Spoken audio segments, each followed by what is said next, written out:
Avis vascular centre మన దేశంలోనే the best varicose vein hospital.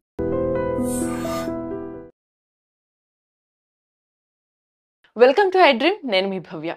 ఇప్పుడు మన ముందు డాక్టర్ బాలకిషన్ ఆయుర్వేదిక్ డిపార్ట్మెంట్లో చాలా ఎక్స్పర్ట్ అనమాట.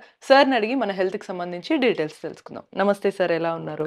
మీరు ఎలా ఉన్నారు? నేను బాగున్నాను సార్. మీకు మరి మీ ఛానల్ వారందరికీ నా యొక్క హృదయపూర్వక నమస్సుమాంజలు. Thank you sir. సార్, ఈ కడుపు ఉబ్బరం అనేది చిన్న వాళ్ళ నుంచి పెద్ద వాళ్ళందరికీ కూడా ఒక సమస్య ఈ మధ్య కాలంలో చూసుకుంటే. ఎందుకంటే లైఫ్ స్టైల్ మారిన విషయం తెలిసిందే, ఫుడ్ తీసుకునే విధానం మారింది, టైమింగ్ మారింది, ఇవన్నీ మారటం వల్ల కడుపు ఉబ్బరం అనేది పెరిగిపోతుంది. సో అది కాస్త విపరీతమైన అల్సర్గా మారే ఛాన్స్ ఏమన్నా ఉంటుందా? మరి దానికి తగ్గటానికి ఆయుర్వేదిక్లో ఎటువంటి ట్రీట్మెంట్ తీసుకోవచ్చు అంటారు? కడుపు ఉబ్బరం సమస్యనే వైద్య పరిభాషలో గ్యాస్ ట్రబుల్ అని చెప్పేస్తారు. గ్యాస్ ట్రబుల్ అని ప్రతి వాళ్ళకి తెలుసు, అందరికీ నాకు గ్యాస్ ఉంది అని చెప్పేసి అంటూ ఉంటారు. ప్రతి వ్యక్తి అంటుంటారు.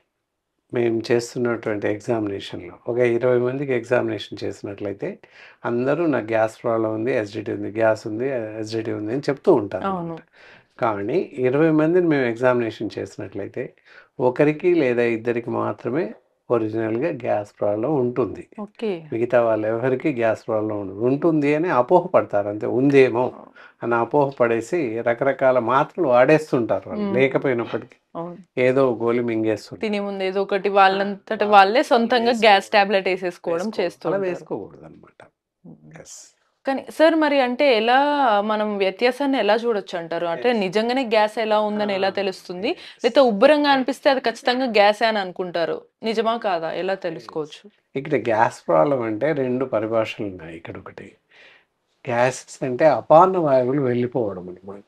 అపాన వాయువులు ఇప్పుడు ఏదైతే మనకి బైక్ ఉంది లేదా ఒక జీప్ కార్ ఉంది, పైనుండి మనం ఫ్యూయల్ వేస్తూ ఉంటాం. లైక్ మనం ఆహారం తీసుకున్నట్టుగా ఫ్యూయల్ వేస్తాం, ఏదో ఒకటి పెట్రోల్ డీజిల్ ఏదో ఒకటి వేస్తుంది.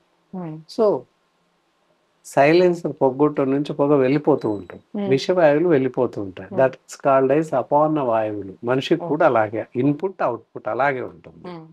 ఎప్పుడైతే సైలెన్సర్లో ఏదైనా మనం పొగ రాకుండా ఏదైనా క్లోజ్ చేసామనుకోండి, పరిస్థితి ఏంటి? ఇంజన్ ఆఫ్ అవుతుంది, నడవదు, స్టార్ట్ అవ్వదు. అలాగే ఇక్కడ కూడా అపాన వాయువులు వెలువడగనట్టయితే గ్యాస్ట్రైటిస్ సమస్య, కడుపు ఉబ్బరం సమస్య తలెత్తవచ్చు. అలాగే అజీర్ణ సమస్యలు తలెత్తుతాయి, మలబద్ధక సమస్యలు తలెత్తుతుంటాయి. సో అపాన వాయువులని జనాలందరూ కూడా అపోహపడి గ్యాస్ ప్రాబ్లం అని చెప్పేసి అనుకుంటుంటారు. అది ఎంతవరకు వ్యత్యాసం అదే అనమాట. అది గ్యాసెస్ని అలా వచ్చే అపాన వాయువులు కింద నుండి గ్యాసెస్ వెళ్ళిపోతుంటాయి నిరంతరంగా. అప్పుడప్పుడు కొంతమందికి ఎక్కువ తక్కువ, అది డిఫరెంట్ కాబట్టి వెళ్ళిపోతుంటాయి. అలా వెళ్ళిపోయేవాడిని గ్యాస్ ప్రాబ్లం ఉంది నాకని చెప్పేసి అనుకుంటుంటారు. జనాలంతా అనుకునేది అక్కడే అనమాట. అంతే తప్ప ఒరిజినల్గా గ్యాస్ ప్రాబ్లం ఉండదు. గ్యాస్ ప్రాబ్లం ఉన్న వారికి ఏంటంటే కడుపు ఉబ్బరంగా బాగా టైట్గా ఉంటుంది, ఏమాత్రం కదలలేక పరిస్థితి ఉంటుంది, ఆయాసంగా ఉంటుంది. ఈవెందో నీళ్లు తాగే అంత చోటు కూడా ఉన్నట్టు అనిపించదు. అది ఇలా ఇంకా కొంచెం ఏం తిన్నా సరే బయటికి వచ్చేస్తుంది అనే ఫీలింగ్, భయంగా ఉంటుంది, కడుపు అంతా టైట్ గా ఉంటుంది అనమాట. అది గ్యాస్ ట్రబుల్కి ఉన్నటువంటి కడుపు ఉబ్బరానికి ఉన్నటువంటి లక్షణం. సార్, మరి ఈ గ్యాస్ అంత ఉబ్బరంగా అన్ని సమస్యలతో ఉన్నటువంటి ఈ గ్యాస్ లక్షణాలు మనం చూసాము. సో దాన్ని ఇన్స్టెంట్ గా తగ్గించుకోవడానికి బయట మనం చూస్తున్నాం, ఈనో తాగుతారు, లేదా కొంతమంది డైరెక్ట్ గా గ్యాస్ టాబ్లెట్ వేసుకుంటారు, లేదా జెల్సిల్లనో లేకపోతే సిరప్ లో తాగేస్తూ ఉంటారు. సో అవి మాత్రమే రిలీఫ్ ఇస్తాయి అని కొంతమంది అంటారు, కొంతమందికి అవి కూడా రిలీఫ్ ఇవ్వవు. సో న్యాచురల్ గా ఆయుర్వేదిక్ ట్రీట్మెంట్ లో ఆ గ్యాస్ ని ఎలా తగ్గించుకోవచ్చు అంటారు? ఎందుకంటే ఇది నిత్యం ఉండే సమస్య కాబట్టి. చాలా చాలా మంచి ప్రశ్న వేశారు. ఇందాక మీరు చెప్పినట్టు డయాజిన్ జెల్సిల్ నుంచి మొదలుకొని ప్యాంటప్రజోల్, ఎంటిమిజోల్ ఇలా రకరకాల ట్యాబ్లెట్స్ ఉన్నాయి. గ్యాస్కి సంబంధించిన ట్యాబ్లెట్స్ 1 రూపీ నుంచి మొదలుకొని 50 రూపాయల వరకు గోళీ ఉంది గ్యాస్ తగ్గించడం. కానీ ఇందులో చెప్పినటువంటి ఎలాంటి గోళీ వేసుకోకూడదు. ఈనో సిరప్ అవ్వచ్చు, ఈనో పౌడర్స్ అవ్వచ్చు, ఇవేవి కూడా వాడకూడదు. ఒక ఈనో అనే కాదు, ఈనో లాగా చాలా ఉన్నాయి. డైజిన్ టు ఎంట్మిజోల్ దాకా ట్యాబ్లెట్స్ ఇందాక చెప్పుకున్నాం. అల్సర్స్ సంబంధించిన ప్రతి ట్యాబ్లెట్ ఎవరికి వారుగా తెచ్చుకొని వేసుకోవడం. ప్యాన్ 40, ప్యాన్ 20 రకరకాల ట్యాబ్లెట్స్ ఉన్నాయి, రకరకాల మాత్రలు. సో వీలైతే లేకపోతే మెడికల్ షాప్కి వెళ్ళాడు. మెడికల్ షాప్ అన్నాడు గ్యాస్ వస్తుంది ట్యాబ్లెట్ ఇవ్వండి అని. అలా అడగగానే వాళ్ళు ఇచ్చేయడం. ఇలా రకరకాల ట్యాబ్లెట్స్ ఇందాక చెప్పినటువంటి ఈనో లాంటి పౌడర్స్ కానీ తాగుతూ ఉంటారు. లేదా సిరప్స్ తాగుతూ ఉంటారు, యాంటాసిడ్ సిరప్స్. ఇలా ఏ మందు వేసుకున్నా, ఏ గోళీ వేసుకున్నా, ఏ పౌడర్ తాగినా కూడా అత్యంత ప్రమాదకారి అనమాట. ఎలాంటి ప్రమాదం సంభవిస్తుంది అంటే ఎముకలన్నీ గుల్లబారిపోతాయి, ఎముకలు మెత్తబడిపోతుంటాయి, కండరాలు మసిల్ టిష్యూస్ అన్నీ కూడా వీక్ అవుతుంటాయి. That is a major problem అనమాట. ఓకే. సో అందుకే ఇవి వాడకూడదు అంటారు. సార్ మరి యాక్చువల్గా అసలు మనము వీటికి ఆయుర్వేదిక్ న్యాచురల్ ట్రీట్మెంట్ కన్నా ముందు తెలుసుకోవాల్సింది అసలు ఏవి తినొచ్చు ఏవి తినకూడదు. ఇలా ఊరికే నిత్యం గ్యాస్తో ఇబ్బంది పడే వాళ్ళందరూ ఎటువంటి ఆహారం తీసుకోవచ్చు, ఏవి తీసుకోవద్దు?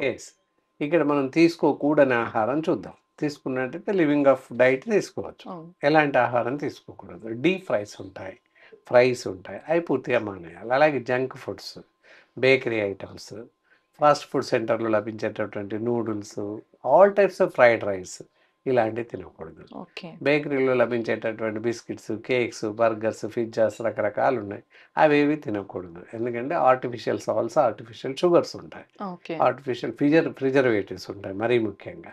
సో అందువల్ల అలాంటివి తినకూడదు. ఈస్ట్ ఉంటుంది మరీ ముఖ్యంగా, అంటే దానివల్ల ఆహారం చెడిపోవడానికి ఎక్కువ కారణాలు ఈస్ట్. సో 3rd, 4th డేకి చెడిపోతూ ఉంటుంది. సో అలాంటి పరిస్థితుల్లో అలాంటి ఆహారాన్ని తీసుకోవడం వల్ల ఇంటెస్టైనల్ డిజార్డర్స్ పెరిగిపోతూ ఉంటాయి. ఏదైతే అల్సర్స్ అవ్వచ్చు, యాసిడిటీస్ అవ్వచ్చు, గ్యాస్ట్రిక్ సమస్యలు ఇవన్నీ కూడా ఉత్పన్నమయ్యే అవకాశం ఉంది. సార్ ఇక్కడ ఇంకో చిన్న సందేహం, ఆహారంలో బయట ఫుడ్తో పాటు కొన్నిసార్లు ఇంట్లోనే న్యాచురల్గా ఉండే ఫుడ్ కానీ, సిట్రిక్ యాసిడ్ ఉన్న వాటిని కానీ, లేదా ఉదయాన్నే కొంతమందికి ఖచ్చితంగా లేవగానే టీ, కాఫీ ఏదో ఒకటి పడాల్సిందే. సో అలా తీసుకున్న వాళ్ళకు కూడా గ్యాసు లేదా ఇక్కడ ఛాతి మధ్యలో మంట ఇదంతా కూడా పెరిగే అవకాశాలు కనిపిస్తున్నాయి. మరి వాళ్ళందరూ కూడా ఏం చేయాలంటారు? లేవగానే టీ తాగేవాళ్ళు, కాఫీ తాగేవాళ్ళు నిరభ్యంతరంగా టీ తాగొచ్చు.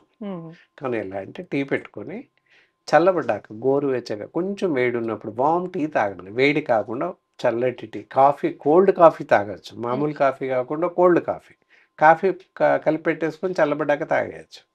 సో అలా తాగినట్టయితే గొంతులో మంట, కడుపులో మంట రాదు. అది తర్వాత టీ ద్వారానే కడుపులో మంట, ఛాతిలో మంట తగ్గించుకోవచ్చు టీతోనే.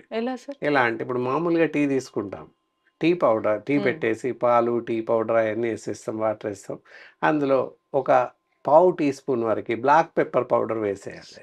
వేసేసినట్టయితే కడుపు ఉబ్బరం కానీ, గొంతులో మంట కానీ అన్నీ తగ్గిపోతాయి, ఎలాంటి సమస్య ఉండదు. టీ అలాగే తాగేస్తాం, అందులో కాస్త పెప్పర్ పౌడర్ యాడ్ చేసినట్లయితే నో రిస్ట్రిక్షన్స్, కడుపు ఉబ్బరం కానీ గ్యాస్ట్రిక్ సమస్యలు ఉత్పన్నం కాకుండా ఉంటుంది. ఓకే సార్, కానీ పులుపు పదార్థాలు తిన్నప్పుడు కూడా కొంచెం గ్యాస్ట్రిక్ సమస్య కానీ లేకపోతే ఛాతిలో మంట కూడా పెరుగుతుంది కదా, మరి వాళ్ళు ఏం చేయాలంటే?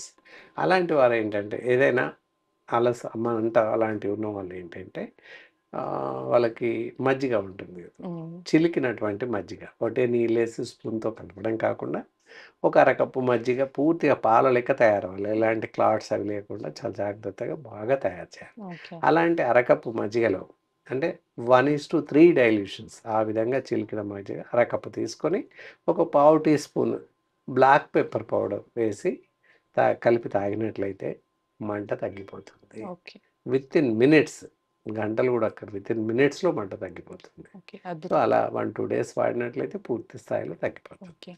సరే, ఇప్పుడు ఇవన్నీ మనము ఆహార పదార్థాల ప్రకారం చూసాం. ఆయుర్వేదిక్లో ఈ గ్యాస్ట్రిక్ సమస్యకి ట్రీట్మెంట్ ఏం తీసుకుంటే బాగుంటుందంటారు? ఆయుర్వేదం వైద్యంలో వచ్చేసి అద్భుతమైనటువంటి వైద్య చికిత్స పద్ధతులు ఉన్నాయి. అంటే దానికి కాను గ్యాస్ అండ్ ట్యాబ్లెట్స్ అని, డైజెక్స్ ట్యాబ్లెట్స్ అని, అగ్నితుండి వంటి ట్యాబ్లెట్స్, ఇలా రకరకాలుగా చాలా రకాల ట్యాబ్లెట్స్ ఉన్నాయి. అలాగే కుమారి అసవ, ఇలా కొన్ని ఉన్నాయి. ఏదైతే మనం పేషెంట్ వాళ్ళ యొక్క శరీర పరిస్థితి, నాడీ పరీక్ష చేసి వాళ్ళ శరీర తత్వాన్ని బట్టి వాళ్ళకి ఏ మందు సూట్ అవుతుంది, ఏ మందు సరిపోతుంది అనేది చూసి ఇవ్వడం జరుగుతుంది. మొత్తం పైన కడుపు ఉబ్బరం కానీ, కడుపు టైట్నెస్ అవ్వడం కానీ, గ్యాస్ట్రిక్ సమస్యలు ఉన్న వాళ్ళకి తప్పకుండా తగ్గడానికి మంచి మెడిసిన్స్ ఉన్నాయి. ఈ మందులు వాడి పూర్తిగా తగ్గించుకునే అవకాశం ఉంది. ఓకే. సో, మొత్తంగా మనం ఆహారం పరంగా ఎటువంటి జాగ్రత్తలు తీసుకోవాలి చెప్పారు.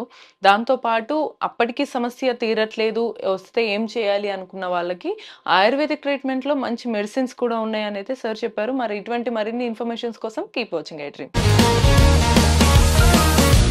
Sir, one life lesson what medicine has taught you. Whatever you can do without expecting. But I really believe మన పాజిటివ్ యాటిట్యూడ్ ఉంటేనే మనం ఏదైనా సాధించగలం. గట్ ని మనం కరెక్ట్ గా డీల్ చేసినట్లయితే అది మనకి పాజిటివ్ హార్మోన్స్ ని రిలీజ్ చేస్తుంది. షుగర్ వచ్చిన వాళ్ళ పరిస్థితి ఏంటి? పొట్ట దగ్గర పెరిగితే దాన్ని ఆండ్రాయిడ్ అంటారు, ఆండ్రాయిడ్ ఫోన్ కదా. అసలు థాట్స్ ఎందుకు వస్తాయి? బ్రెయిన్ డెడ్ అంటే దానికి ప్రపంచం అంతా కూడా కొన్ని నిర్దిష్టమైనటువంటి లక్షణాలు.